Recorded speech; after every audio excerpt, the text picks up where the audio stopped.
right, Lindsey, what's in your lens today? We're talking about Marjorie Taylor Greene. So MTG has spent years building her brand as one of Donald Trump's loudest allies. But lately, she's breaking away from him, from MAGA and from the Republican Party itself. Now, let me be clear. I don't agree with Marjorie Taylor Greene on much of anything. This is the same congresswoman who built her career trafficking in conspiracy theories and hate. But here's the thing. Even a broken clock is right twice a day. Take her recent fights with the Trump world, when the former president's team threatened her over supporting a bill to release the Epstein files.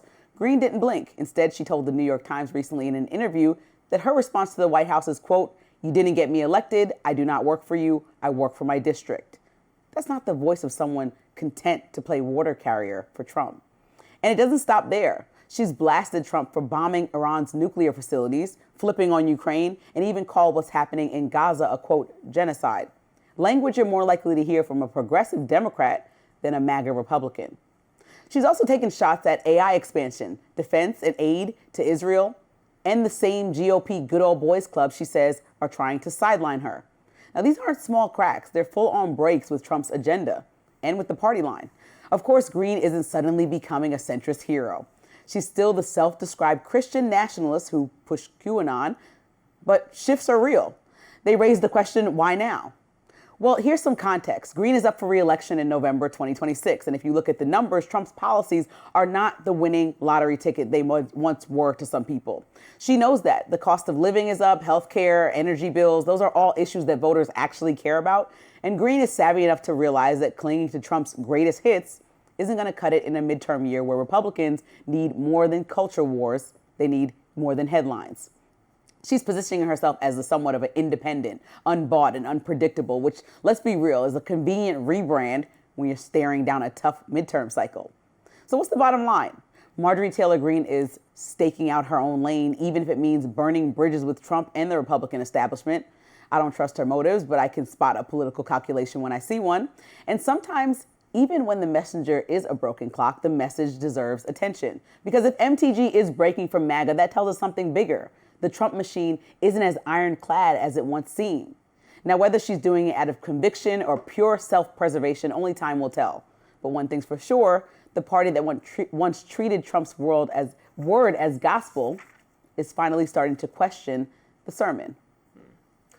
I think I disagree, though, with your analysis. I don't think she's breaking away from MAGA necessarily. She is dissenting from Trump.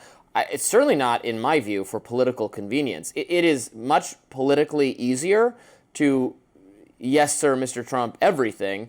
I think she is a person of principles. You may disagree with a lot of her principles, but in areas where she thinks the Trump administration has gone awry from the principles she ran on, like Thomas Massie, she is willing to criticize him politely. She's not, turning on Trump as a human being, but she disagrees with some of the foreign policy on Iran. Well, she told the New York Times they're trying to sideline her. She disagrees with the Epstein thing. So she's being more aggressive in her tone. This is a recent New York Times interview, and she's like, the good old boys club. I think that's direct call out to President Trump. So it's more than just, I disagree with you about Epstein. I think you're in the wrong. Well, I think she's frustrated, but it's from sincere conviction on her part. I mean, we've interviewed her on, I guess you weren't, it was Niall the day that she did come on Rising, maybe like 2 months ago or something. Okay. And we had a great conversation with her, and Niall, just like you, disagrees with her and pressed her on a tweet she had that he thought was offensive, which was perfectly good question to pose to her, but she really didn't like the Iran decision and some others. So I respect that she's an independent thinker like Massie, and I don't think it's political calculation. I think this is making her reelection harder. To going against Trump makes it harder in a primary because the voters aren't paying attention to the nuances of it, which is not a knock on them. They have lives. They got to do their jobs. Paying as much attention to politics as we do is because we're paid to do it. It is our job. People trying to keep up with the details of policy to the extent we do, it's insane to ask them to do it in their free time when they're working people. So they just see, she's turned on Trump. I like her less. Maybe I'm not going to show up and vote for her. It's a bad calculation. It's one you have to do if you really disagree with Trump and you're principled about it, the way Rand Paul has picked some of these fights and others. I just think doesn't make their if life she's easier. Trust me. Well, I think if she's specifically told the New York Times after President Trump and his team said that anybody who basically signs on with Massey's push forward to release more details about the Epstein file, he used some wording trying to deter people from doing it in the Republican Party. And she was like, you don't run me, basically, to the New York Times. My constituents do. So she's saying I'm representing the people that are on the ground. So she knows that Trump's policies, and that's just one example, I named the rest in my lens, are against what the people of her city feel. And she's like, how could I go home to the state of Georgia and say all these things that I've done, but you guys are telling me that food is too expensive, the economy is still not great, and our president is over here delaying information that you guys are asking for about the Epstein files. Even if her base was MAGA and highly interested in it, they want more information, release the Treasury documents, and not to even go into that deep dive of Epstein, but there's multiple things that she's breaking with the party on. So it's almost like, what is the party? Because as I read out these things, calling the genocide in Gaza, these are all have been progressive stance. I mean, AOC has been saying these things for 2 years now. So the fact that she's aligned with AOC, it's kind of like maybe that's a political tool that we're seeing used in the same way that we see the rise of Mamdani in New York, is because people actually want to hear a different policy that is the exact opposite of President Trump and want him to do things totally opposite than he's doing, which is why I always go back to the effectiveness or ineffectiveness of his current presidency. I mean, we are in September and people don't feel much of a change, and he's, not done anything too significant to people besides bring costs up. I also saw her tweet yesterday. This is Marjorie Taylor Greene. I am not suicidal. I'm one of the happiest, healthiest people you will meet. I have full faith in God and Jesus Christ. With that said, if something happens to me, I ask you all to find out which foreign government or powerful people would take heinous actions to stop the information from coming out. The people understand what I'm saying. And Ted Cruz quote tweeted it and said, why do crazy people keep thinking the Jews are trying to kill them?